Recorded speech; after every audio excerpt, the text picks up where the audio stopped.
Andrés de Santa Cruz es uno de los fundadores de la nación peruana y boliviana, fue uno de los que luchó por la independencia, fue presidente en ambos países y además el creador de la Confederación Perú-Boliviana que existió entre 1836 y 1839. Andrés de Santa Cruz viene de una familia de militares. Su abuelo materno era un cacique de la zona del lago Titicaca que había luchado en contra de Túpac Amaru en la Gran Rebelión. Su padre, que era natural de Huamanga, había luchado también en la rebelión de Túpac Amaru y eran los dos muy importantes miembros de la milicia.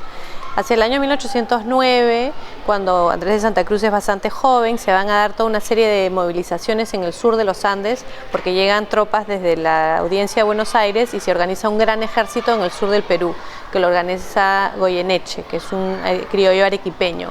Y por contactos familiares, el padre de Santa Cruz logra colocarlo a Santa Cruz de alférez, que es una posición para comenzar, pero bastante con rango, digamos, y a él comienza a pelear por la defensa del virreinato peruano y de la corona española desde 1809 en adelante.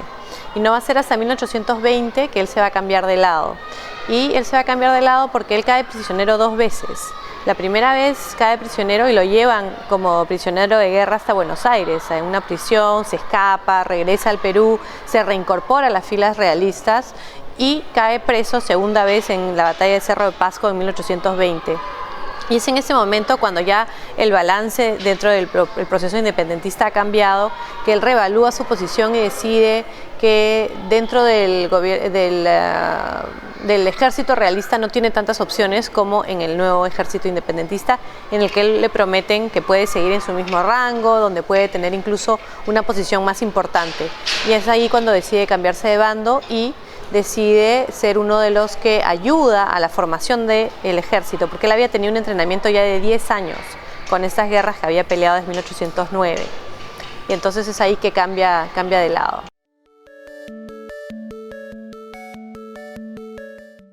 Yo lo veo en 2 aspectos principalmente. Una es su identidad nacional, digamos. Peruano-boliviano. Él es binacional, pero en el fondo él es una persona a la cual nace y crece con una identidad fluida porque no hay países todavía. Cuando los países aparecen, él poco a poco va a tener que ir optando por ser más boliviano que peruano, y eso también es algo que las personas alrededor de él van definiendo para él. El otro tema de identidad que trabajo mucho en el libro es sobre su identidad étnica. ¿Era indígena? ¿No era indígena? ¿Qué cosa era ser indígena en ese momento? Como mencioné al comienzo, su abuelo era un cacique muy importante de la zona del lago Titicaca, pero un cacique no era un indio del común. Un cacique era una persona que cobraba impuestos, que tenía muchísimos recursos. En el caso del abuelo de Santa Cruz, él había sido casado con una criolla y el padre de Santa Cruz era criollo también. Es decir, los papeles de ciudadanía de Santa Cruz lo describían como español. Es decir, él no era considerado dentro de la monarquía hispánica como un indígena, digamos. Pero sus enemigos políticos también se cuidaron mucho de presentarlo como un indio, sobre todo en Lima, durante la época de la Confederación. Hubo toda una serie de ataques en la prensa poniéndolo y presentándolo como un indígena, como la gran amenaza indígena, a pesar de que él nunca abrazó esa identidad con mucha pasión.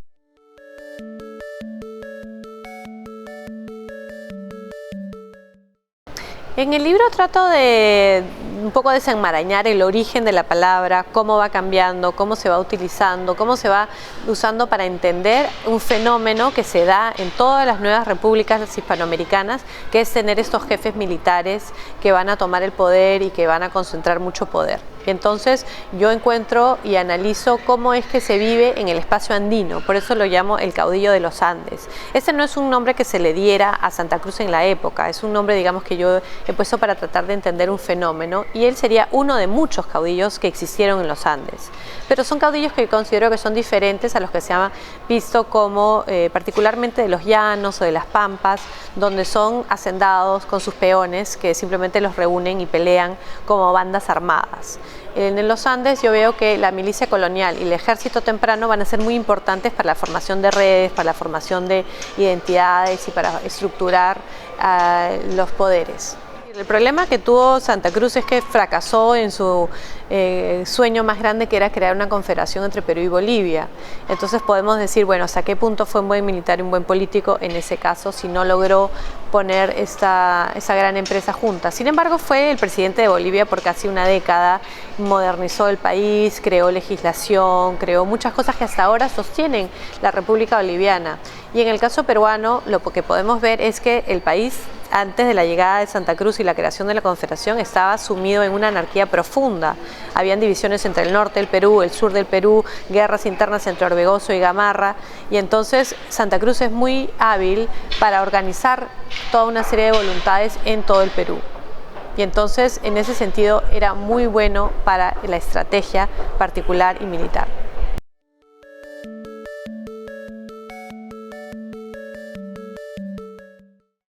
Yo creo que los aportes son tres. El primero es tratar de entender el origen de la nación, el origen del Perú, las guerras de independencia, saliendo de una clave nacional, tratando de entenderlas como parte de una región más amplia y mucho más compleja de lo que muchas veces se piensa, que simplemente el Perú fue desmembrado por sus enemigos. Ese es, yo creo, que un primer aporte. Un segundo aporte es para conocer los primeros años de la República Peruana y de experimentos que no fueron necesariamente exitosos, como el de la Confederación Perú-Boliviana.